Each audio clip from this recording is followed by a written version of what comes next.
नमस्कार साथियों, कैसे हैं आप सब लोग। साथियों, जैसे मेरे इस चैनल पे 2K सब्सक्राइबर पूरे होते हैं और वैसे ही साथियों आप लोगों को 10 इयर्स के क्वेश्चन पेपर आप लोगों को दिलवा दिए जाएंगे साथियों।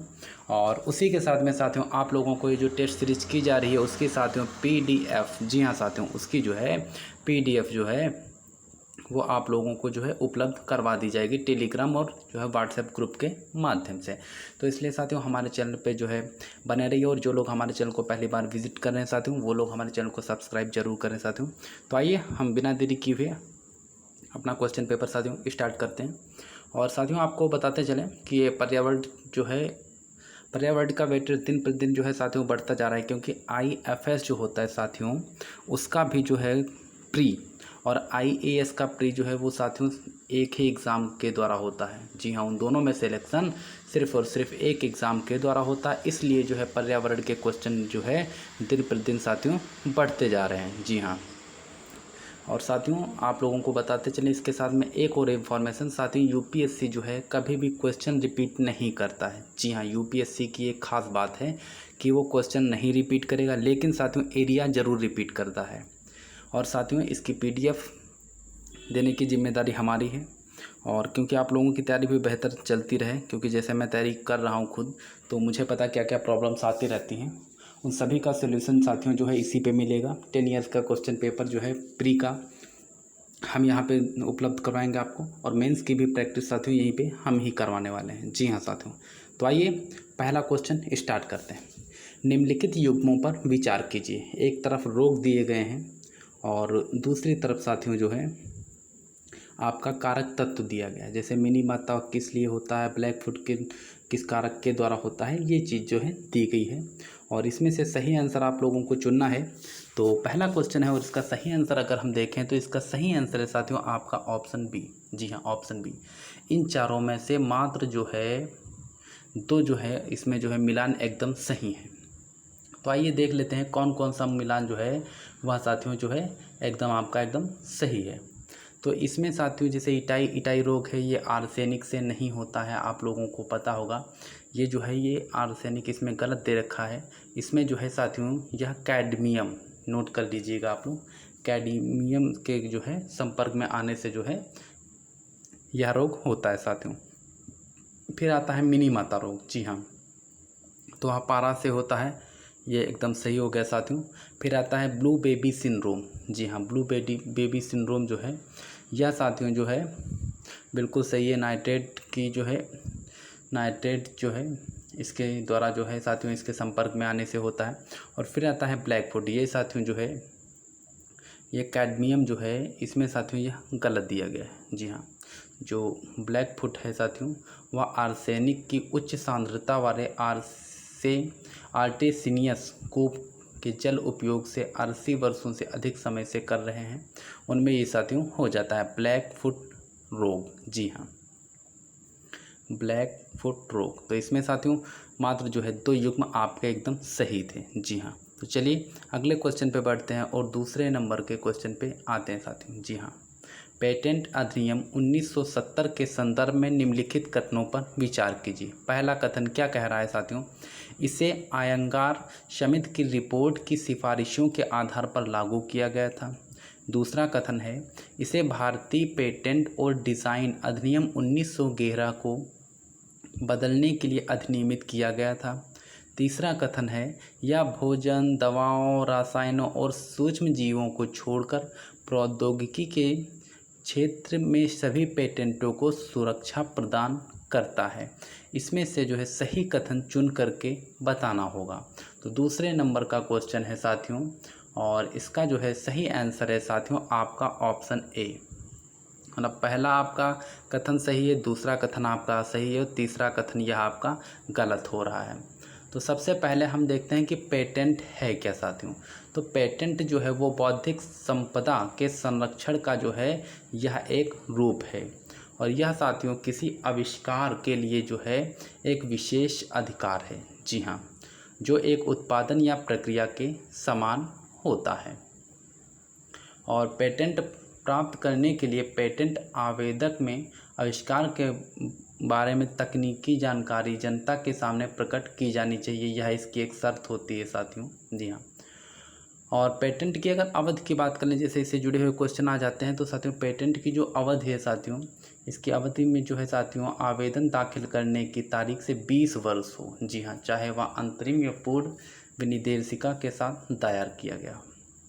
अब हम पेटेंट की जो है भारत में अगर हम बात करें, तो जो पेटेंट अधिनियम जो है साथियों वह आपका जो है 1970, यह साथियों एक अधिनियम बना हुआ है। जी हाँ, पेटेंट अधिनियम हम जिसको मानते हैं। और भारत में पेटेंट प्रणाली के लिए यह कानून वर्ष 1972 में लागू हुआ और इसने भारतीय पेटेंट और डिज़ाइन अधिनियम 1911 का स्थान लिया है साथियों। जी हाँ, चलिए तो अगले क्वेश्चन पे बढ़ते हैं। तीसरा नंबर का क्वेश्चन देखते हैं साथियों। जी हाँ, तो साथियों ऐसे इंफॉर्मेटिव वीडियो देखने के लिए हमारे चैनल को लाइक कीजिए, सब्सक्राइब कीजिए, शेयर कीजिए साथियों। जी हाँ, और साथियों इसी चैनल पे आप लोगों को इसकी जो है PDF भी उपलब्ध हो जाएगी साथियों। जी हाँ, तो तीसरा क्वेश्चन कह रहा है, भारत में स्टॉक एक्सचेंज के संदर्भ में निम्नलिखित कथनों पर विचार कीजिए। जी हाँ, पहला कथन क्या कह रहा है? पहला कथन है, नेशनल स्टॉक एक्सचेंज वित्तीय संस्थाओं द्वारा प्रायोजित था और वर्ष 1992 में स्थापित किया गया था। दूसरा कथन है, बॉम्बे स्टॉक एक्सचेंज एशिया का दूसरा सबसे पुराना स्टॉक एक्सचेंज है और इसे वर्ष 1875 में स्थापित किया गया था। उपर्युक्त कथनों में से कौन सा कथन सही है, यह आपको बताना होगा। जी हाँ, 3 नंबर का क्वेश्चन है, उसका सही आंसर है साथियों आपका ऑप्शन ए। इसमें से कथन पहला सही है और दूसरा कथन जो है यह साथियों गलत है, क्योंकि national stock exchange of India limited की स्थापना वर्ष जो है 1972 में हुई थी। सॉरी साथियों, 1992 में हुई थी और इसी के साथियों इसके संचालन जो है वह 1994 में किया गया था। जी हाँ, इसका संचालन जो है 1994 में किया गया था। और बॉम्बे स्टॉक एक्सचेंज की अगर इसी के साथ में हम बात कर लेते हैं, तो बॉम्बे स्टॉक एक्सचेंज लिमिटेड जो पहले एक क्षेत्रीय स्टॉक एक्सचेंज हुआ करता था और वर्ष 2002 में, नोट कर लीजिएगा आप लोग, वर्ष 2002 में भारतीय स्टॉक एक्सचेंज में परिवर्तित हो गया। जी हाँ, और एशिया का सबसे पुराना जो है साथियों, जी हाँ साथियों, का सबसे पुराना जो है साथियों यह एक्सचेंज है और इसे जो है साथियों आपके 1875 में स्थापित किया गया था। माफ़ी चाहेंगे साथियों, थोड़ा सा डिस्टर्बेंस होने लगता है। चलिए खैर कोई बात नहीं, मेहनत पे फोकस करते हैं। जी हाँ, तो अगला क्वेश्चन है 4 नंबर का। जी हाँ, महाकायिकता एक्रोमेगोली विकार के संबंध में निम्नलिखित कथनों पर विचार कीजिए। पहला कथन है, यह हार्मोन संबंधी विकार है। दूसरा कथन, यदि यह यौनावस्था के अंत से पहले विकसित होता है तो इसे अति कायिकता जायगेंटिज्म कहते हैं। जी हाँ, ये 2 कथन दिए गए हैं और इसकी तरफ जो है आपके ये ऑप्शन दिए गए हैं। जी हाँ साथियों, तो इसका सही आंसर अगर हम देखते हैं तो इसका सही आंसर है साथियों आपका ऑप्शन सी, मतलब पहला और दूसरा दोनों के दोनों कथन जो है वो बिल्कुल एकदम सही है साथियों। जी हाँ, तो महाकायिकता की अगर हम बात कर लेते हैं तो महाकायिकता जो है साथियों यह एक जो है हार्मोन संबंधी आपका विकार होता है। और जैसे अगर मुख्य विकास रूप से अगर बात करें तो यह पिट्यूटरी जो ग्रंथि आपकी होती है उसके द्वारा उत्पादित जो है एक हार्मोन्स के अत्यधिक उत्पादन के कारण जो है वह हो जाता है। और इसके अगर हम लक्षणों की भी बात कर लें साथियों, तो इसके लक्षण जो हैं नींद ना आना, थकान, कर्कश आवाज़, अत्यधिक पसीना, बार बार सिर दर्द, असमान वजन बढ़ना, शरीर से दुर्गंध आना, हाँ इत्यादि जो है इस प्रकार के होते हैं। चलिए अगले क्वेश्चन पे आते हैं और काफ़ी इम्पोर्टेंट क्वेश्चन आपका आ गया है साथियों। जी हाँ, क्वेश्चन नंबर है 5।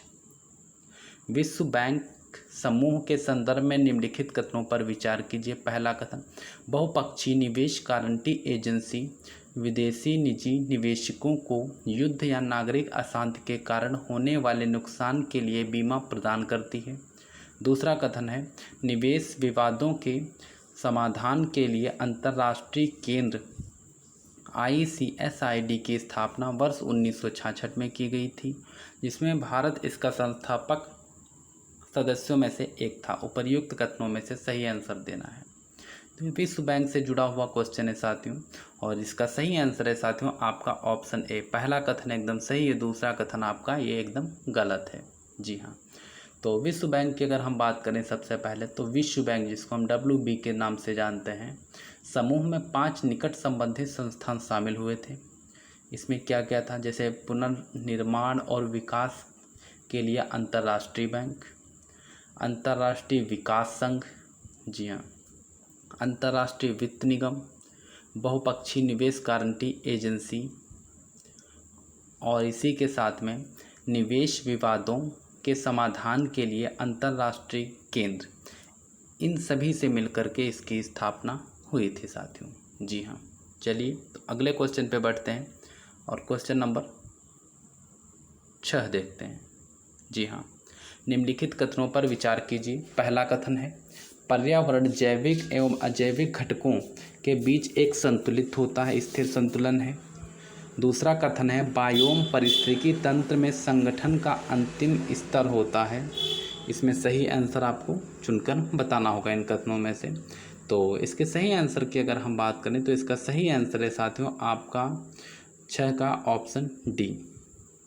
जी हाँ, मतलब दोनों के दोनों जो है कथन आपके गलत है, ना तो पहला कथन सही है ना तो दूसरा कथन सही है। जी हाँ, तो आइए अगर हम इन बात कर लेते हैं पर्यावरणीय जो है जैविक जो है साथियों और उसके घटकों की अगर हम बात करें, तो यह वह सब कुछ जो किसी जीव के उसके जीवन काल में घेरे रखता है या प्रभावित करता है, सामूहिक रूप से उसके पर्यावरण के रूप में जाना जाता है। और पारिस्थितिकी के में संगठनों के स्तरों की अगर बात करें तो इसमें मुख्य रूप से जो है वह आपके 6 स्तर होते हैं। जी हाँ, एक व्यक्ति हो गया, एक पारिस्थितिकी तंत्र हो गया, एक समुदाय, बायोम समुदाय, और साथ में जनसंख्या, जैवमंडल इत्यादि जो है वह होता है। चलिए तो अगले क्वेश्चन पे बढ़ते हैं और क्वेश्चन नंबर जो है वह जो है 7 नंबर का देखते हैं। जी हाँ, धार्मिक तीर्थ यात्राओं पर भारत पाकिस्तान संयुक्त प्रोटोकॉल 1974 के संबंध में निम्नलिखित कथनों पर विचार कीजिए। पहला कथन क्या है, धर्म या संप्रदाय के भेदभाव के बिना एक देश से दूसरे देश में तीर्थ यात्रा की अनुमति दी जाएगी। दूसरा कथन है, इस प्रोटोकॉल में ख्वाजा बंदे नवाज दरगाह शामिल नहीं है। उपर्युक्त कथनों में से कौन सा से कथन सही है यह आपको बताना होगा, और इसका सही आंसर है साथियों आपका ऑप्शन सी। दोनों के दोनों कथन जो है वह जो है 1974 के प्रोटोकॉल से जो है एकदम सही हैं। तो आइए, धार्मिक तीर्थ यात्रा पर भारत पाकिस्तान जो संयुक्त प्रोटोकॉल जो है जो 1974 में बना हुआ था उसके बारे में हम एक एक पॉइंट देखेंगे, क्योंकि यह क्वेश्चन जो है आपके मेंस आंसर राइटिंग में जो है साथियों वह बहुत हेल्प करने वाला है। जी हाँ, तो इसके प्रोटोकॉल की अगर बात करें साथियों तो पहला है प्रोटोकॉल यह कि धर्म या संप्रदाय के भेदभाव के बिना एक देश से दूसरे देश में तीर्थ यात्रा की अनुमति दी जाएगी। दूसरा प्रोटोकॉल में भारत में वर्तमान पक्ष में 5 मुस्लिम तीर्थ स्थल और पाकिस्तानी पक्ष में 15 तीर्थ स्थल शामिल हैं, जिनमें से अधिकांश गुरुद्वारे हैं। प्रतिवर्ष एक देश से दूसरे देश में 20 दलों को यात्रा की अनुमति दी जा सकती है। इस संख्या को समय समय पर संशोधित किया जा सकता है। ऐसे आगंतुकों को विजिटर कैटेगरी का वीज़ा दिया जाएगा। जी हाँ साथियों, चलिए तो अगले क्वेश्चन पे बढ़ते हैं और क्वेश्चन नंबर जो है वह हम 8 नंबर देखते हैं साथियों। जी हाँ, और साथियों इसकी PDF पाने के लिए और पिछले जो है प्री और मेंस के 10 इयर्स के क्वेश्चन पेपर पाने के लिए हमारे चैनल को सब्सक्राइब करें, लाइक करें, शेयर करें। 8वां क्वेश्चन है, नई औद्योगिक नीति 1991 के संदर्भ में निम्नलिखित कथनों पर विचार कीजिए। तो इसका पहला कथन आपका है, लाइसेंसिंग के अनिवार्य प्रावधान के अंतर्गत एरोस्पेस, गन पाउडर और खतरनाक रसायनों उद्योगों को बनाए रखा गया है। दूसरा कथन है, प्रदूषण फैलाने वाले उद्योगों को 10 लाख से अधिक आबादी वाले शहरों में कम से कम 100 किलोमीटर दूरी स्थापित किया जाना चाहिए। तीसरा कथन है, इसे निजी क्षेत्र को बाजार में अत्यधिक भार से बचने हेतु चरणबद्ध तरीके से वस्तुओं के उत्पादन को बढ़ाने के लिए मजबूर कर दिया गया। उपर्युक्त कथनों में से कौन सा कथन सही है, यह आपको बताना होगा।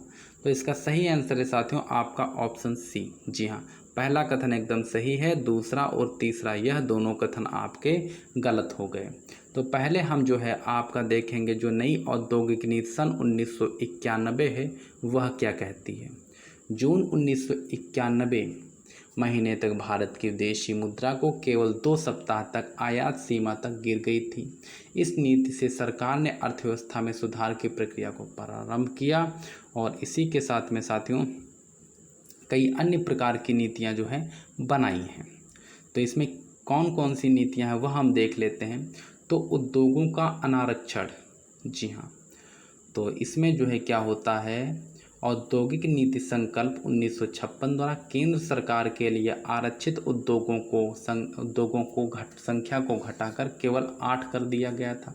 आने वाले वर्षों में कई अन्य उद्योग भी निजी क्षेत्र के निवेश के लिए खोले गए हैं।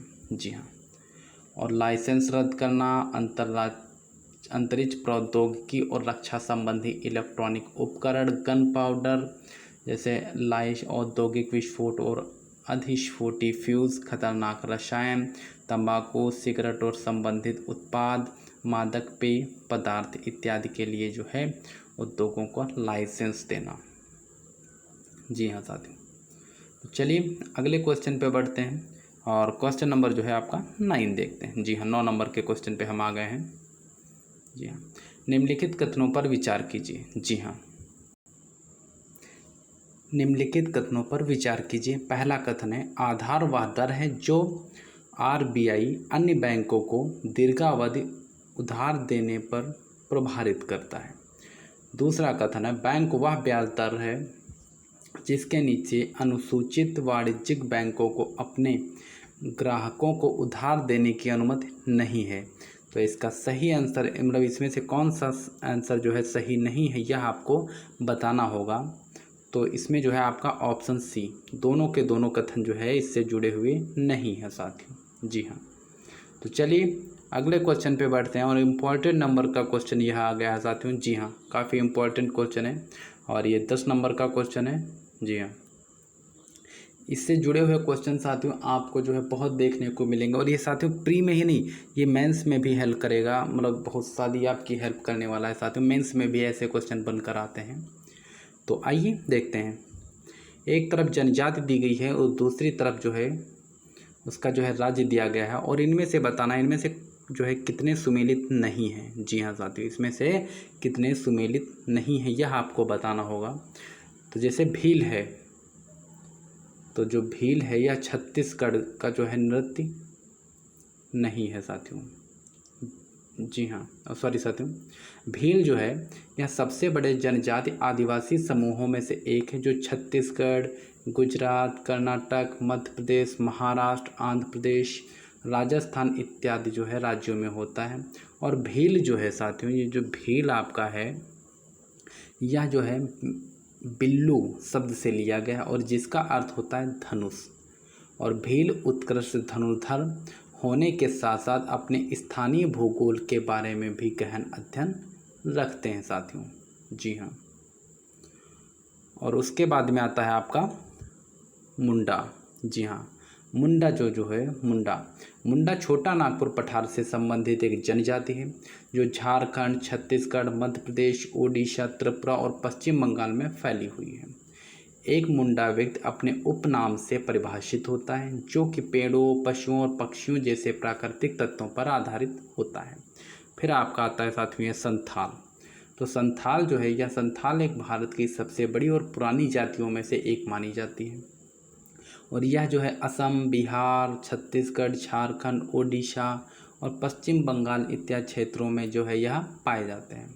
और इनको अनादिकाल से उन्होंने जंगलों को साफ किया है, भूमि की जुताई की है और निर्वाह के लिए जो है इन लोगों ने भोजन का भी जो है उत्पादन किया है, अनाज का उत्पादन। फिर आता है साथियों यह आपका वारली।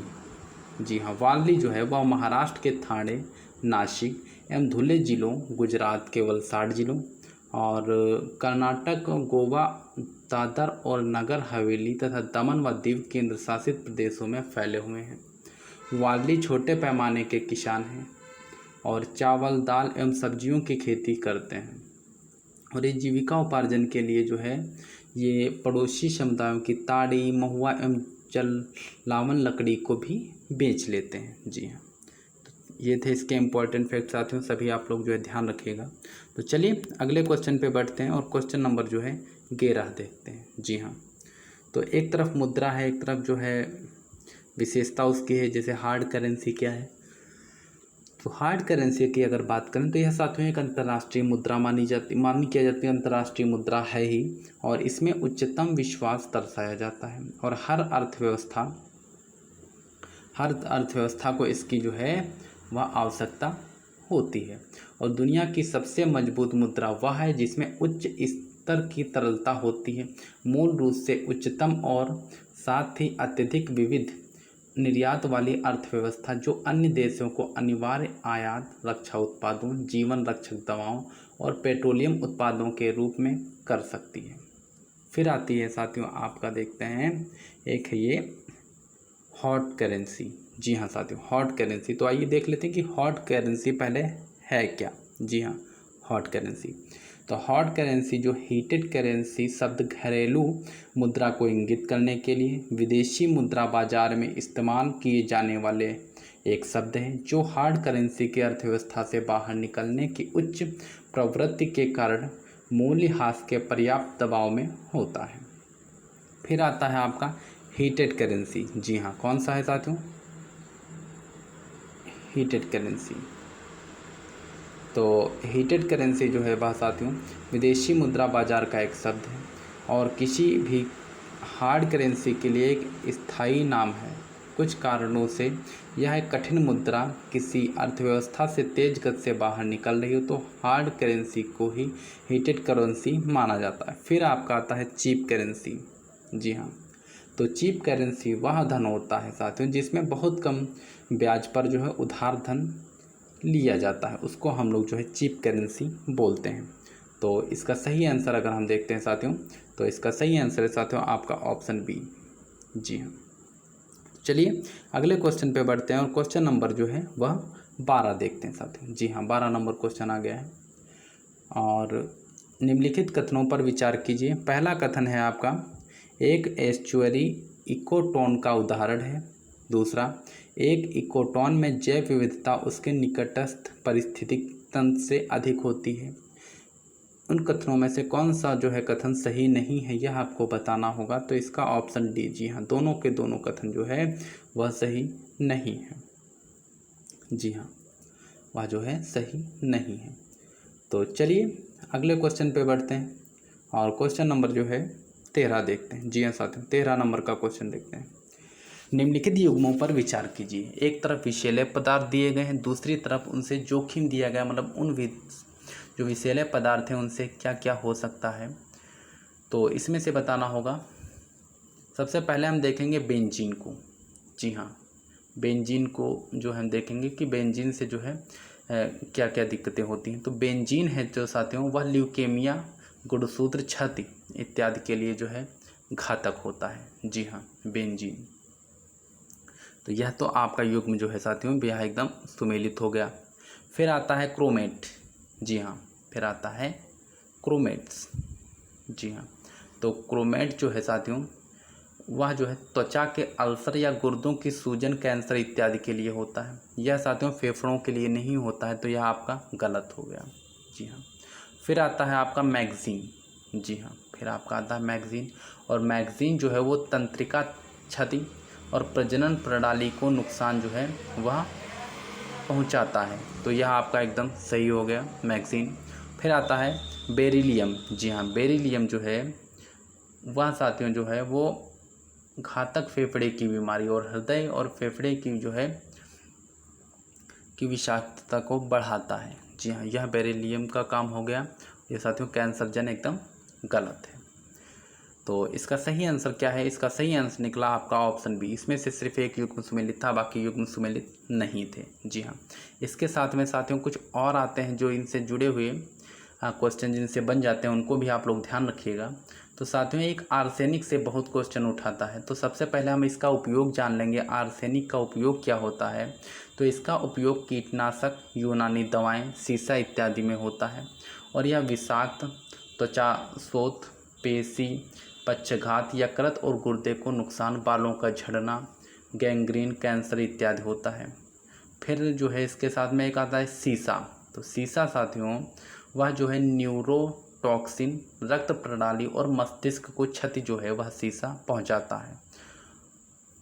तो चलिए अगले क्वेश्चन पे बढ़ते हैं और क्वेश्चन नंबर जो है वह 14 देखते हैं। जी हाँ, सकल स्थायी पूंजी निर्माण के संबंध में निम्नलिखित कथनों पर विचार कीजिए। पहला कथन है यह भूमि की खरीद और मूल्यह्रास को शामिल नहीं करता है। दूसरा कथन है यह विनिर्माण में किए गए कुल निवेश का एक मापक है। उपर्युक्त कथनों में से कौन सा कथन सही है यह आपको बताना होगा। 14 नंबर का क्वेश्चन है साथियों और इसका सही आंसर अगर हम देखें तो इसका सही आंसर है साथियों आपका ऑप्शन ए। जी हाँ, पहला कथन सही है, दूसरा कथन आपका गलत है साथियों। जी हाँ, चलिए अगले क्वेश्चन पे बढ़ते हैं और अगला क्वेश्चन देखते हैं। सकल स्थायी पूंजी निर्माण के संबंध में निम्नलिखित कथनों पर विचार कीजिए।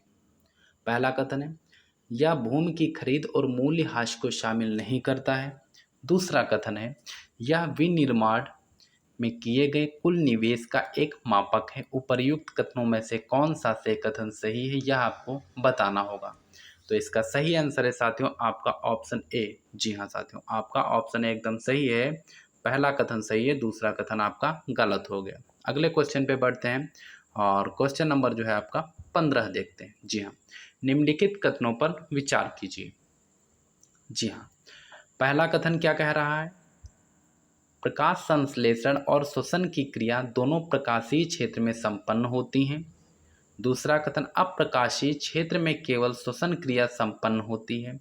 उपर्युक्त कथनों में से कौन सा कथन सही है यह आपको बताना होगा और इसका सही आंसर है साथियों आपका ऑप्शन सी, मतलब दोनों के दोनों जो है वह कथन आपके एकदम सही हैं। तो प्रकाशीय क्षेत्र क्या होता है हम पहले यह जान लेते हैं। तो यह जो है एक जलीय पारिस्थितिकी तंत्र की ऊपरी सतह है जिस स्तर तक प्रकाश प्रवेश करता है और जहां तक प्रकाश संश्लेषक गतिविधि प्रतिबंधित होती है। इस क्षेत्र की गहराई जल की पारदर्शिता पर निर्भर करती है। अप्रकाशीय क्षेत्र क्या होता है? अप्रकाशीय क्षेत्र जो है वह जलीय पारिस्थितिकी तंत्र की निचली परतें होती हैं जहां प्रकाश का प्रवेश और पौधों की वृद्धि प्रतिबंधित रहती है, उसे जो है अप्रकाशीय क्षेत्र कहा जाता है। और इसमें श्वसन सभी गहराइयों पर हो सकता है, लेकिन अप्रकाशीय क्षेत्र ऑक्सीजन के उपभोग का क्षेत्र है और इस गहरे अंधेरे क्षेत्र को प्रोफंडल क्षेत्र के रूप में भी जाना जाता है। तो चलिए अगले क्वेश्चन पे बढ़ते हैं और क्वेश्चन नंबर जो है 16 देखते हैं। जी हाँ, निम्नलिखित कथनों पर विचार कीजिए। पहला कथन क्या कह रहा है? अल्पपोषी झीलें पोषक तत्वों से भरपूर होती हैं। दूसरा कथन दुष्पोषी झीलें फास्फोरस से समृद्ध होती हैं लेकिन इनमें कैल्शियम की कमी होती है। उपर्युक्त कथनों में से कौन सा कथन सही है यह आपको बताना होगा। 16 नंबर का क्वेश्चन है और इसका सही ऑप्शन है आपका ऑप्शन बी। जी हाँ, मात्र जो है वह आपका दो है साथियों, दूसरा कथन जो है आपका सही है और पहला कथन आपका जो है वह गलत है। जी हाँ, पहला कथन जो है वह गलत है। तो आइए हम देखते हैं झीलों के प्रकार पहले। तो झीलों का प्रकार जो है उसकी पोषक स्थिति और झीलों को मोटे तौर पर जो है 3 प्रकारों में विभाजित किया गया। पहला होता है अल्पपोषी झीलें। इसकी एक विशेषता होती है, इसकी कई विशेषताएं वह भी हम देख लेते हैं साथ में। यह झीलें बहुत गहरी होती हैं। इनके समुद्र तटीय और उपतटीय क्षेत्र संकीर्ण और कम उत्पादक हैं। गंभीर अंचल क्षेत्र व्यापक होते हैं। जी हाँ, और उसके बाद में आती हैं आपकी सुपोषणी झीलें। ये झीलें जो होती हैं बहुत उथली और उष्ण होती हैं। ये पोषक तत्वों से भरपूर होती हैं। प्रकाश प्रवेश और ऑक्सीजन की उपलब्धता के कारण प्राथमिक उत्पादन जो है इसमें इन झीलों में अत्यधिक होता है। फिर तीसरे नंबर पे आती हैं आपकी दुष्पोषी झीलें। इन झीलों में ह्यूमिक अम्ल की सांद्रता पाई जाती है जो जल को जीवों के विकास के लिए अनुपयुक्त जो है बना देता है। जी हाँ, और ऑक्सीजन लगभग जो है इनमें जो है अनुपस्थित ही होती है। अगले क्वेश्चन पे बढ़ते हैं, 17 नंबर का क्वेश्चन देखते हैं। जी हाँ, वार्षिक फ्रंटियर रिपोर्ट निम्नलिखित में से किस संगठन द्वारा जारी की जा रही है? ऑप्शन ए विश्व बैंक, ऑप्शन बी संयुक्त राष्ट्र पर्यावरण कार्यक्रम, ऑप्शन सी विश्व स्वास्थ्य संगठन, ऑप्शन डी संयुक्त राष्ट्र विकास कार्यक्रम। जी हाँ, 17 नंबर का यह क्वेश्चन है साथियों। तो इसका सही आंसर है आपका ऑप्शन बी। जी हाँ, संयुक्त राष्ट्र पर्यावरण कार्यक्रम। संयुक्त राष्ट्र पर्यावरण कार्यक्रम, जिसको हम UNEP के नाम से जानते हैं, UNEP के नाम से जानते हैं, यह वही है जिसको हम बोलते हैं संयुक्त राष्ट्र पर्यावरण कार्यक्रम। और इसकी स्थापना की अगर बात की जाए तो वह साथियों 5 जून 1972 को हुई थी। जी हाँ, 5 जून 1972 को इसकी स्थापना हुई थी। और यह जो है एक प्रमुख वैश्विक पर्यावरणीय प्राधिकरण है। यह पर्यावरणीय चिंता के उभरते मुद्दों की पहचान करने और उन पर ध्यान आकर्षित करने की दिशा में कार्य करता है, और यह वैश्विक पर्यावरण एजेंडा निर्धारित करता है, संयुक्त राष्ट्र प्रणाली के भीतर सतत विकास को बढ़ावा देता है तथा वैश्विक पर्यावरण संरक्षण के लिए जो है एक आधिकारिक जो है वक्ता के रूप में भी यह कार्य करता है। और इसकी रिपोर्टें जो है आप लोग साथियों एक एक रिपोर्ट जो है नोट कर लीजिएगा, क्योंकि यह बहुत इम्पोर्टेंट है। पहली रिपोर्ट बीट पॉपुलेशन, दूसरी रिपोर्ट UN75, तीसरी रिपोर्ट विश्व पर्यावरण दिवस, चौथी रिपोर्ट वाइल्ड फॉर लाइफ। जी हाँ, और इसके अगर मैं मुख्यालय की बात की जाए तो इसका मुख्यालय जो है वह नैरोबी केन्या में है। जी हाँ, नैरोबी केन्या में है। तो चलिए अगले क्वेश्चन पे बढ़ते हैं और क्वेश्चन नंबर जो है 18 देखते हैं। जी हाँ, पोषक तत्व आधारित अनुदान व्यवस्था के संदर्भ में निम्नलिखित कथनों पर विचार कीजिए। पहला कथन है, NBS व्यवस्था के तहत केवल पोषक तत्व के रूप में नाइट्रोजन की उपस्थिति के आधार पर किसानों को सब्सिडी आधारित दरों पर उर्वरक प्रदान किए जाते हैं। दूसरा कथन है, यह सब्सिडी व्यवस्था कृषि एवं किसान कल्याण मंत्रालय द्वारा वर्ष 2011 में लागू की जा रही है। उपर्युक्त कथनों में से कौन सा कथन सही नहीं है, यह आपको बताना होगा। 18 नंबर का क्वेश्चन है और इसका सही आंसर है साथियों ऑप्शन सी। पहला और दूसरा दोनों के दोनों कथन सही नहीं है। तो पोषक तत्व आधारित जो अनुदान व्यवस्था है, तो यह साथियों NBS व्यवस्था जो है इसी के तहत जो है उर्वरकों की जो है निहित पोषक तत्व जैसे सल्फर, फास्फोरस, पोटाश और सल्फर के आधार पर किसानों को रियायती दरों पर जो है यह उर्वरक जो है वह प्रदान किए जा रहे हैं। जी हाँ, चलिए तो अगले क्वेश्चन पे बढ़ते हैं और क्वेश्चन नंबर जो है 19 है। जी हाँ, इसकी डेप्थ किसका माप है? ऑप्शन ए जल की पारदर्शिता, ऑप्शन बी जल में ऑक्सीजन का स्तर, ऑप्शन सी जल में प्रकाश प्रवेश, ऑप्शन डी जल का तापमान। जी हाँ, 19 नंबर का क्वेश्चन है और इसका सही आंसर है साथियों ऑप्शन ए। जी हाँ, जल की पारदर्शिता।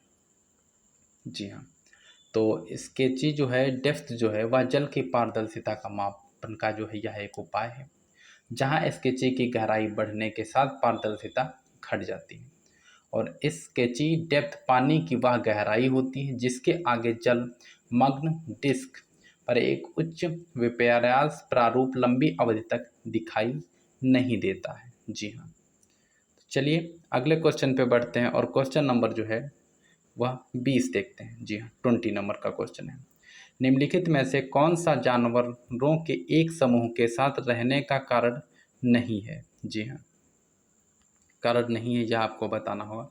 ऑप्शन ए संसाधनों की उपलब्धता, ऑप्शन बी भोजन और पानी खोजने में आसानी, ऑप्शन सी संसाधनों का सहभाजन, ऑप्शन डी संसर्ग तक पहुँच। जी हाँ, और इसका सही आंसर है ऑप्शन सी संसाधनों का सहभाजन। जी हाँ, संसाधनों का सहभाजन। चलिए अगले क्वेश्चन पे बढ़ते हैं और क्वेश्चन नंबर जो है 21 देखते हैं। जी हाँ, जेनो ट्रांसप्लेटेशन के संदर्भ में निम्नलिखित कथनों पर विचार कीजिए। पहला कथन है, इसमें मानव में अमानवीय ऊतकों या अंगों का प्रत्यारोपण शामिल है। दूसरा कथन है, जेनो ट्रांसप्लेटेशन के लिए सूरों की तुलना में नर वानर गणों की प्राथमिकता दी जाती है। तीसरा कथन है, इसमें जीनोम एडिटिंग नामक एक प्रक्रिया शामिल होती है। उपर्युक्त कथनों में से कौन सा से कथन सही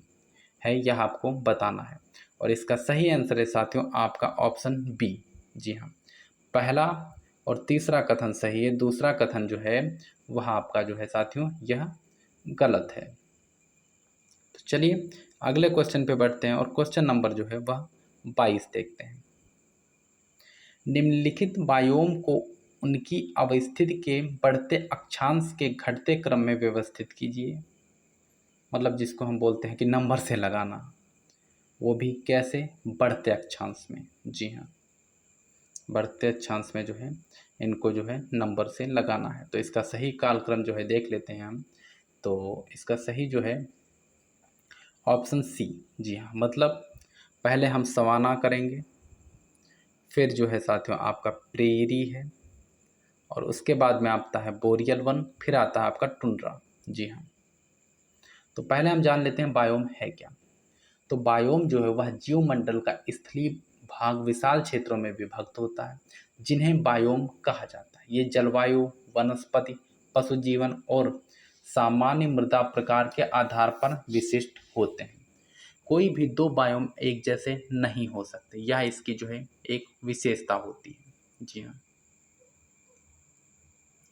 चलिए अगले क्वेश्चन पे बढ़ते हैं और क्वेश्चन नंबर जो है वह 23 नंबर का देखते हैं। जी हाँ, सस्टेनेबल सिटीज़ इंडिया प्रोग्राम को शहरी मामलों के राष्ट्रीय संस्थान और किस संस्थान निकाय द्वारा तैयार संयुक्त रूप से किया जा रहा है। ऑप्शन ए विश्व आर्थिक मंच, ऑप्शन बी संयुक्त राष्ट्र विकास कार्यक्रम, ऑप्शन सी एशियाई विकास बैंक, ऑप्शन डी विश्व बैंक। और इसका सही आंसर है आपका ऑप्शन ए विश्व आर्थिक मंच जो है इसका सही आंसर है। आइए इसके इम्पोर्टेंट फैक्ट हम देख लेते हैं। तो इसे जो है साथियों विश्व आर्थिक मंच और शहरी मामलों के राष्ट्रीय संस्थान द्वारा संयुक्त रूप से तैयार किया गया है। और यह पहल जो है COP26 पर जलवायु न्यूनीकरण प्रतिक्रिया के रूप में 2070 तक नेट जीरो होने की भारत की प्रतिबद्धता के साथ जो है सहक्रिया में लिया गया है। चलिए तो अगले क्वेश्चन पे बढ़ते हैं और क्वेश्चन नंबर जो है वह आपका 24 देख लेते हैं। मैंग्रोव वन के संदर्भ में निम्नलिखित कथनों पर विचार कीजिए। पहला कथन, मैंग्रोव प्रजनन की एक सजीव प्रजक विधि दर्शाते हैं। दूसरा कथन, अवस्तंभ मूल मैंग्रोव वनस्पति की एक विशेषता है। उपर्युक्त कथनों में से कौन सा कथन सही है, यह आपको बताना होगा। 24 नंबर का क्वेश्चन है और इसका सही आंसर है ऑप्शन सी। पहला और दूसरा दोनों कथन जो है वह मैंग्रोव वन से संबंधित में जो है आपका एकदम सही है। जी हाँ,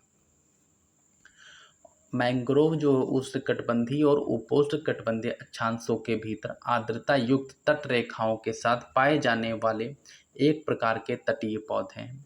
और इनकी विशेषताएं जो हैं वह भी देख लेते हैं। ये मूल रूप से सदाबहार भूमि के पौधे हैं जो आश्रित तटों पर उगते हैं, आमतौर पर ज्वारीय सपाट डेल्टाओं, ज्वार नदमुखों, खड़ियों, निवेशिकाओं और रोधिका द्वीप पर।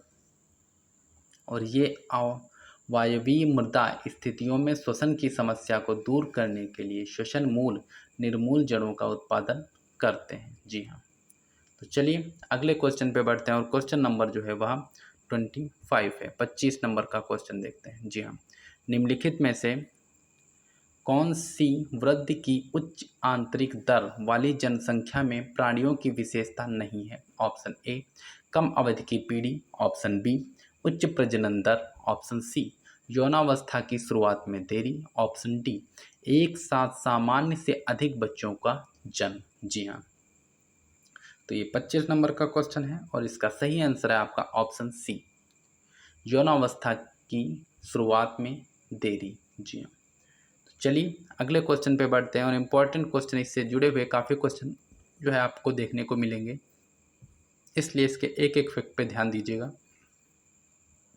एक तरफ वन्य जीव अभयारण्य है, दूसरी तरफ स्थान है। जी हाँ, तो सबसे पहले इसमें दिया गया है खजड़िया वन्य जीव अभयारण्य, जो इसमें गुजरात दिया गया है ऑप्शन, तो यह जो है आपका एकदम सही है साथियों। फिर आपका है बखीरा वन्य जीव अभयारण्य। जी हाँ, बखीरा वन्य जीव अभयारण्य, इसमें जो है आपका उत्तर प्रदेश ऑप्शन दिया गया है, तो यह भी एकदम सही हो गया। फिर आपका आता है भिंडावास वन्य जीव अभयारण्य, इसमें ऑप्शन में हरियाणा दिया गया है, मतलब ये भी एकदम सही है।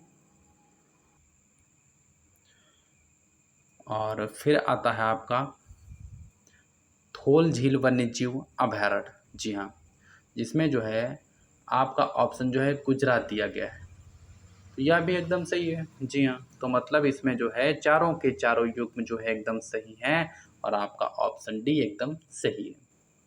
इसके साथ में कुछ इम्पोर्टेंट है जो काफ़ी पूछे जा रहे हैं, तो एक आपका हो गया रुद्र सागर झील जो त्रिपुरा में है, और जो है हाइगम आर्द्रभूमि संरक्षण रिजर्व जो जम्मू और कश्मीर में है, और फिर एक है साथियों सतकोशिका गार्ज जो ओडिशा में है। जी हाँ, यह आप लोग ध्यान रखिएगा। चलिए अगले क्वेश्चन पे बढ़ते हैं, और क्वेश्चन नंबर जो है वो 27 देखते हैं। जी हाँ, राष्ट्रीय बौद्धिक संपदा अधिकार नीति 2016 के संदर्भ में निम्नलिखित कथनों पर विचार कीजिए। पहला कथन, इसे विश्व व्यापार संगठन के बौद्धिक संपदा अधिकारों के व्यापार संबंधित पहलुओं के अनुपालन में लॉन्च किया गया था। दूसरा कथन है, औद्योगिक संवर्धन और आंतरिक व्यापार विभाग इस नीति को लागू करने के लिए नोडल विभाग है। उपर्युक्त कथनों में से कौन सा से सही नहीं है, यह आपको बताना होगा, और इसका सही आंसर है साथियों आपका ऑप्शन डी, दोनों के दोनों जो है वह आपके एकदम सही नहीं हैं। जी हाँ साथियों, तो चलिए अगले क्वेश्चन पे बढ़ते हैं, और क्वेश्चन नंबर जो है वो 28 देखते हैं। जी हाँ, निम्नलिखित कथनों पर विचार कीजिए। पहला कथन है, परपोषी चारण खाद्य श्रृंखला में पहला पोषण स्तर है। दूसरा कथन है, खाद्य श्रृंखला में ऊर्जा का प्रवाह एकदशीय होता है। तीसरा कथन है, खाद्य श्रृंखला में जैसे जैसे हम पोषण स्तरों में ऊपर की ओर आते हैं और ऊर्जा घटती है। उपर्युक्त कथनों में से कौन सा जो है कथन आपका एकदम सही है, तो इसका सही आंसर है आपका ऑप्शन सी। जी हाँ, दूसरा और तीसरा, जी हाँ, पहला कथन गलत है, बल्कि दूसरा और तीसरा जो है वह कथन जो है वह एकदम सही है साथियों। जी हाँ, तो चलिए अगले क्वेश्चन पे बढ़ते हैं, और क्वेश्चन नंबर जो है वह 29 नंबर का देखते हैं। जी हाँ, एक्सीलरेट विज्ञान योजना को निम्नलिखित में से किस निकाय द्वारा लॉन्च किया गया है? ऑप्शन ए, विज्ञान और इंजीनियरिंग अनुसंधान बोर्ड। ऑप्शन बी, वैज्ञानिक और औद्योगिक अनुसंधान परिषद। ऑप्शन सी, राष्ट्रीय नवप्रवर्तन प्रतिष्ठान। ऑप्शन डी, राष्ट्रीय विज्ञान अकादमी। जी हाँ, 29 नंबर का क्वेश्चन है, और इसका सही आंसर है साथियों आपका ऑप्शन ए, विज्ञान और इंजीनियरिंग अनुसंधान बोर्ड, जिसको हम जानते हैं यह विज्ञान और प्रौद्योगिकी विभाग, विज्ञान और प्रौद्योगिकी मंत्रालय और विज्ञान और अभियांत्रिकी अनुसंधान बोर्ड से संबंध एक वैधानिक निकाय की जो है वह शुरू की गई थी साथियों। जी हाँ, चलिए अगले क्वेश्चन पे बढ़ते हैं, और क्वेश्चन नंबर जो है वह 30 नंबर का आ गया है। जी हाँ, निम्नलिखित कथनों पर विचार कीजिए। प्रजातियों की IUCN हरित स्थिति प्रजातियों की आबादी की पुनर्बहाली का आकलन करने और उनके संरक्षण की सफलता को मापने के लिए एक उपकरण प्रदान करती है। दूसरा कथन है आपका, हरित सूची पर मूल्यांकित एक प्रजाति को संरक्षण की आवश्यकता नहीं है। उपर्युक्त कथनों में से कौन सा कथन सही है, यह आपको बताना होगा। जी हाँ, 30 नंबर का क्वेश्चन है, और इसका सही आंसर है साथियों आपका ऑप्शन ए। पहला कथन एकदम सही है, दूसरा कथन जो है वह आपका गलत है साथियों। जी हाँ, तो चलिए अगले क्वेश्चन पे बढ़ते हैं, और क्वेश्चन नंबर जो है वह आपका 31 देखते हैं। दक्षिण अमेरिका और फॉकलैंड द्वीप के बीच निम्नलिखित में से कौन सा जलडमरू मध्य स्थित है? Option a Cook, option b Torres, option b Magellan, option d बायोस्फीयर फोरस। जी हाँ, तो यह इसमें से आपको बताना है इसका सही आंसर क्या है। तो इसका सही आंसर है साथियों आपका 31 नंबर का जो है सही आंसर है साथियों आपका ऑप्शन बी। जी हाँ, मैगलन। मैगलन जो है वह आपका जो है एकदम सही है। तो साथियों जो फॉकलैंड द्वीप समूह है, जिसे हम मालविनॉस द्वीप या स्पेनिश स्लॉस मालविनॉस कहा जाता है, दक्षिण अटलांटिक महासागर में यूनाइटेड किंगडम का आंतरिक स्वशासी समुद्र पारी क्षेत्र है। जी हाँ। तो चलिए अगले क्वेश्चन पे बढ़ते हैं और क्वेश्चन नंबर जो है वह 32 देखते हैं। जी हाँ, निम्नलिखित जो है कथनों में से जो है भुगतान संतुलन के संदर्भ में बताना है। पहला कथन है, विदेशी मुद्रा प्रबंधन अधिनियम 1999 के तहत विदेशी मुद्रा से जुड़े सभी लेन देन को या तो पूंजी या चालू खाता लेन देन के रूप में वर्गीकृत किया गया है। दूसरा कथन है आपका, पढ़ी वस्तुएं चालू खाते का हिस्सा हैं, जबकि गैर पढ़ी वस्तुएं भुगतान शेष में पूंजी खाते का हिस्सा हैं। इनमें से कौन सा कथन सही है, तो यह आपको बताना है और इसका सही आंसर है साथियों आपका ऑप्शन ए, मतलब पहला कथन सही है, दूसरा कथन जो है वह आपका गलत है साथियों। जी हाँ, एक तरफ जो है घास के मैदान दिए गए हैं और इसमें से यह आपको बताना होगा यह किन राज्यों में पाई जाती है। 33 नंबर का क्वेश्चन है साथियों। तो इसमें सबसे पहले दिया हुआ है अर्ध शुष्क क्षेत्र। जी हाँ, तो अर्ध शुष्क क्षेत्र जो है वह साथियों किन पंजाब तो है इसमें सही, इसके साथ साथ किन और क्षेत्रों में पाया जाता है वह भी हम देख लेते हैं। तो इसमें जो है शामिल होते हैं साथियों आपके गुजरात का उत्तरी भाग, राजस्थान जिसको हम अरावली को छोड़कर पूरा राजस्थान, और आपका पश्चिमी उत्तर प्रदेश, दिल्ली। जी हाँ, दिल्ली भी इसमें शामिल होता है। और स्थलाकृत की अगर बात करें तो स्थलाकृत हिल स्पर्श और रेत के टीलों में यह जो है विखंडित होता है। फिर आपका आता है साथियों शुष्क उप आर्द्र। जी हाँ, शुष्क उप आर्द्र, तो यह साथियों आपका उत्तर प्रदेश दिया गया है, जो साथियों आपका गलत है। जो हाँ, यह पूरे प्रायद्वीपीय भारत नीलगिरी को छोड़कर अन्य सभी क्षेत्र को जो है यह साथियों जो है शुष्क उप आर्द्र क्षेत्र जो है वह घेरता है। फिर आपका आता है नम उप आर्द्र। जी हाँ, नम उप आर्द्र जो है यह उत्तरी भारत के गंगा के जलोढ़ मैदान को कवर जो है करता है साथियों। जी हाँ, तो यह जो है आंध्र प्रदेश इसमें दिया गया, यह भी गलत हो गया। फिर आता है आर्द्र पर्वतीय।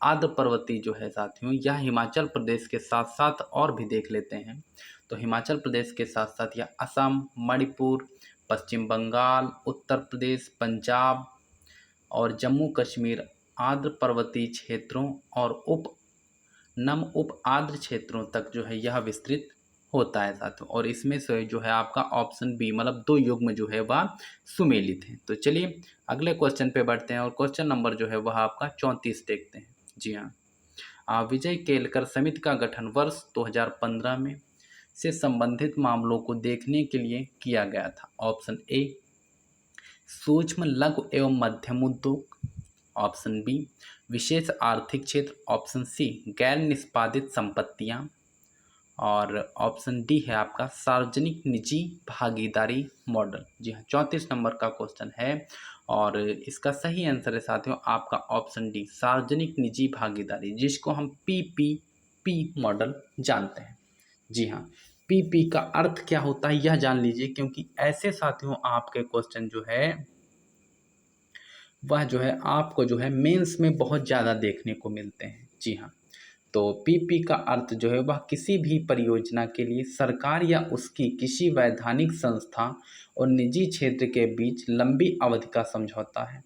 और सार्वजनिक निजी भागीदारी बड़े पैमाने पर सरकारी परियोजनाओं जैसे सड़कों, पुलों या अस्पतालों को निजी कोष से पूरा करने की अनुमति देता है। जी हाँ, और पीपी मॉडल की समीक्षा और पुनरुत्थान पर विजय केलकर समिति की रिपोर्ट क्या थी, हम उसकी भी चर्चा इसके साथ में किए ले रहे हैं।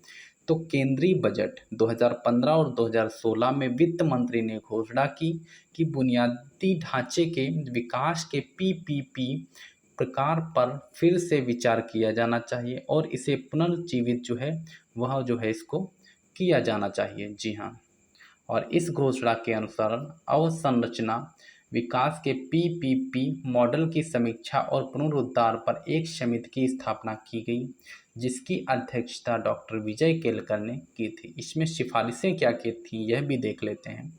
तो अनुबंधों के मामले में वित्तीय लाभों के बजाय सेवा वितरण पर अधिक ध्यान देने की आवश्यकता है, और इसी के साथ सभी हितधारकों के जोखिमों की सही पहचान और आवंटन होना चाहिए, और उसी के साथ व्यवहारिकता अंतराल निधियों का विवेकपूर्ण उपयोग, जहां उपयोगकर्ता शुल्क एवं मजबूत राजस्व की गारंटी नहीं दे सकता। बेहतर राजकोषीय रिपोर्टिंग, व्यवहार और प्रदर्शन की सावधानीपूर्वक निगरानी इत्यादि जो है इस समिति का मतलब केलकर समिति की जो है वह सिफारिशें थी। चलिए अगले क्वेश्चन पे बढ़ते हैं और क्वेश्चन नंबर जो है वो 35 देखते हैं। जी हाँ, 35 नंबर का क्वेश्चन है साथियों आपका। तो बर्फ और हिम से ढके पर्वत शिखर भूमंडलीय ऊष्मन को संतुलित करते हैं। दूसरा कथन है हिमनदों के पिघलने से भूमंडलीय ऊष्मीकरण तेज हो जाता है। उपर्युक्त कथनों में से कौन सा कथन सही है यह आपको बताना है।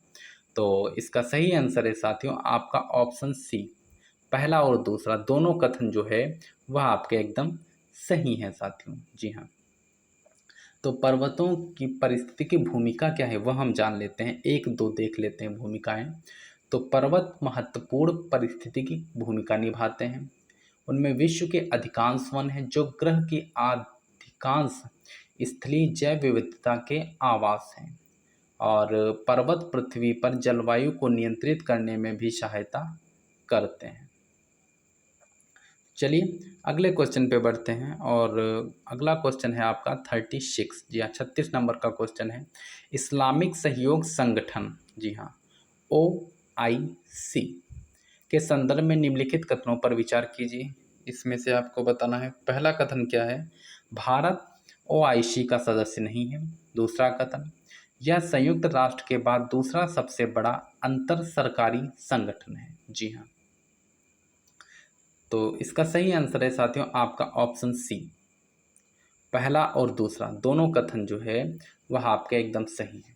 तो आइए सबसे पहले हम जान लेते हैं कि इस्लामिक सहयोग संगठन है क्या और इसकी स्थापना कब हुई थी। तो इसकी स्थापना हम सबसे पहले देखते हैं, तो वह आपके जो है 1969 में कहाँ हुई थी, रबात में। जी हाँ, रबात में इसकी स्थापना हुई। रबात का मतलब जो मोरक्को में आयोजित एक जो है शिखर सम्मेलन में की गई थी, और यह यरूशलेम में अल अक्सा मस्जिद के कथित आपराधिक आगजनी की घटना के बाद आयोजित की गई थी।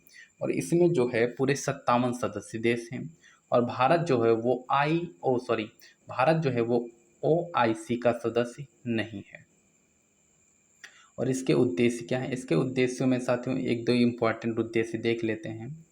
तो इसका जो है उद्देश्यों में सदस्य देशों के बीच एकजुटता स्थापित करने का प्रयास, इस्लाम का संरक्षण करना, इसकी रक्षा करना तथा इसकी निंदा का विरोध करना, और इसका मुख्यालय जो है वो जिहाद सऊदी अरब में जो है। और संगठन ने विवादित शहर यरूशलेम को मुक्त होने के बाद स्थायी रूप से अपना मुख्यालय को पूर्वी यरूशलेम में स्थानांतरित कर दिया है साथियों। जी हाँ, तो चलिए अगले क्वेश्चन पे बढ़ते हैं, और क्वेश्चन नंबर जो है वह जो है 37 देखते हैं। इंपॉर्टेंट क्वेश्चन है साथियों, एक तरफ इसमें रोग दिए गए हैं, दूसरी तरफ प्रकार दिया गया है। जी हाँ, तो 37 नंबर का क्वेश्चन है। तो सबसे पहले जो है मलेरिया दिया गया है। जी हाँ, और इसका प्रकार क्या है, वो है वेक्टर जनित। तो यह बिल्कुल सही है। और वेक्टर जनित के मलेरिया के साथ साथ जो है वेक्टर जनित जो है जैसे आपका फाइलेरिया हो गया, और डेंगू है, कालाजार है इत्यादि जो है यह इसके उदाहरण है। फिर आता है आपका पोलियोमेलाइटिस। जी हाँ, पोलियोमेलाइटिस। तो यह साथियों यह खाद्य जनित नहीं है। क्यों? क्योंकि यह जो है वह जल जनित माना जाता है। जी हाँ, और इसके साथ में जल जनित जो है उससे जो जैसे हैजा आपका हो गया, और डायरिया हो गया, टाइफाइड इत्यादि जो है वो जल जनित जो है वह इसके उदाहरण है। फिर आता है आपका निमोनिया। जी हाँ, निमोनिया जो है वह साथियों वायु जनित है, एकदम सही है। और इसके साथ में वायुजनित क्या है वो भी देख लेते हैं। आपका चिकन पॉक्स हो गया, अस्थमा हो गया, तपेदिक है और इन्फ्लुएंजा है, खसरा है, यह जो है वायुजनित है। फिर आपका आता है पेचिस। जी हाँ, और इसमें जो है पेचिस जो है वह जल जनित है, बल्कि पेचिस जो है वह जो है आपका खाद्य जनित है। जी हाँ, खाद्य जनित जो है वह पेचिस माना जाता है। और पेचिस के साथ हैजा जो है वह भी खाद्य जनित ही होता है। चलिए अगले क्वेश्चन पे बढ़ते हैं और क्वेश्चन नंबर जो है वह 38 देखते हैं। जी हाँ, निम्नलिखित कथनों पर विचार कीजिए। पहला कथन क्या है? सेल्फ विषाक्तता शैवाल प्रस्फुटन के कारण होती है। दूसरा कथन, शैवाल प्रस्फुटन से प्रवाल भित्तियों को हानि होती है। उपर्युक्त कथनों में से कौन सा से कथन सही है यह आपको बताना होगा। 38 नंबर का क्वेश्चन है और इसका सही आंसर है साथियों आपका ऑप्शन सी। पहला और दूसरा दोनों के दोनों जो है वह कथन आपके जो है वह एकदम सही है। तो सुपोषण है क्या वह हम जान लेते हैं। तो सुपोषण जो कृत्रिम या प्राकृतिक पोषक तत्वों जैसे नाइट्रेट और फास्फेट को उर्वरक, मलजल आदि के माध्यमों से जोड़ने के लिए पारिस्थितिकी तंत्र प्रतिक्रिया है जो जलीय पारिस्थितिकी तंत्र को उर्वरित करता है। जी हाँ, और यह मुख्य रूप से कृषि भूमि से झीलों या नदियों में फास्फेट और हरित या नाइट्रेट युक्त उर्वरकों के निक्षालन के कारण होता है साथियों। जी हाँ, चलिए अगले क्वेश्चन पे बढ़ते हैं और क्वेश्चन नंबर जो है वो आपका 39 है साथियों। ऐसे इंपॉर्टेंट वीडियो देखने के लिए हमारे चैनल को सब्सक्राइब कीजिए साथियों। इसकी PDF भी हमारे चैनल पे उपलब्ध कराई जाएगी। तो 39 नंबर का क्वेश्चन है साथियों। जी हाँ, निम्नलिखित कथनों पर विचार कीजिए। पहला कथन आपका कहता है भारत ऋण समाधान कंपनी लिमिटेड बैंकों से एक निश्चित सीमा के ऊपर के खराब ऋणों को चुनौती और उन्हें संकटग्रस्त ऋण से संभावित खरीदारों को बेचती है। दूसरा कथन है सार्वजनिक क्षेत्र के बैंक और सार्वजनिक वित्तीय संस्थान भारत ऋण समाधान कंपनी लिमिटेड में अधिकतम 49% हिस्सेदारी रख सकते हैं। उपर्युक्त कथनों में से कौन सा कथन सही है। तो इसका सही कथन है साथियों आपका ऑप्शन बी। जी हाँ, मतलब पहला कथन आपका गलत है, दूसरा कथन जो है वह आपका एकदम सही है साथियों। जी हाँ, चलिए अगले क्वेश्चन पे बढ़ते हैं और इम्पोर्टेंट क्वेश्चन 40 नंबर का देखते हैं। जी हाँ, 2+2 वार्ता के संबंध में निम्नलिखित कथनों पर विचार कीजिए। पहला कथन है 2+2 मंत्री स्त्री वार्ता भारत और संयुक्त राज्य अमेरिका के बीच उच्चतम स्त्री संस्थागत तंत्र है। दूसरा कथन है आपका भारत ने केवल संयुक्त राज्य अमेरिका और जापान के साथ 2+2 वार्ता की है। उपर्युक्त कथनों में से कौन सा से कथन सही है यह आपको बताना होगा। तो इसका सही आंसर है साथियों आपका ऑप्शन ए। जी हाँ, पहला कथन आपका सही है, बल्कि दूसरा कथन जो है वह आपका जो है वह गलत है साथियों। जी हाँ, तो आइए इसमें देख लेते 2+2 है क्या। 2+2 जो है यह वार्ता का एक प्रारूप है जहां रक्षा और विदेश मंत्री या अन्य सचिव दूसरे देश के अपने समकक्षों से मिलते हैं और भारत अपने 4 प्रमुख रणनीतिक साझेदार अमेरिका, ऑस्ट्रेलिया, जापान और रूस के साथ 2+2 वार्ता संबंध रखता है। जी हाँ, और भारत और अमेरिका ने गहन सैन्य सहयोग के लिए आधारभूत समझौते की एक तिकड़ी पर हस्ताक्षर किए हैं और वर्ष 2016 में logistic exchange memorandum of agreement, वर्ष 2018 में पहले 2+2 संवाद के बाद संचार संगतता और सुरक्षा समझौता। तीसरा कथन वर्ष 2020 में भू स्थानिक सहयोग के लिए बुनियादी विनिमय तथा सहयोग समझौता। जी हाँ साथियों, तो ऐसे इंपॉर्टेंट वीडियो देखने के लिए हमारे चैनल को सब्सक्राइब कीजिए, लाइक कीजिए, शेयर कीजिए। आप लोग कमेंट नहीं करते हैं, पूरा वीडियो नहीं देखते, तो इससे साथियों आप लोगों का ही नुकसान होना है, क्योंकि टेस्ट सीरीज जो है वह आपके प्री के क्वेश्चन पेपर जो आप हल करेंगे जा करके वहाँ पर, तो साथियों उसमें जो है टेस्ट सीरीज ही एक ऐसी है जो आपका मील का पत्थर साबित होगा। जितनी ज़्यादा टेस्ट सीरीज में आप पसीना बहाएंगे जितना ज़्यादा, उतना ही साथियों आपका पेपर में कम पसीना बहेगा। जी हाँ, तो इसलिए साथियों ज़्यादा से ज़्यादा जो है टेस्ट सीरीज लगाते रहिए। और 10 ईयर्स के क्वेश्चन पेपर जो है हमारे यहाँ पे आपको इसी चैनल पे दिए जाएंगे वो भी सॉलो माध्यम में। और अगर आप लोग ज़्यादा कहेंगे तो वो भी आप लोगों को उपलब्ध करवा दिए जाएंगे। और उसी के साथ साथ साथ में इसकी PDF और आपके यह इस चैनल पे मेंस की भी तैयारी करवाई जाएगी। जी हाँ, अगर आप लोग चाहेंगे तो, नहीं तो सिर्फ प्री की क्लास ही चलेगी। जी हाँ साथियों, जय हिंद।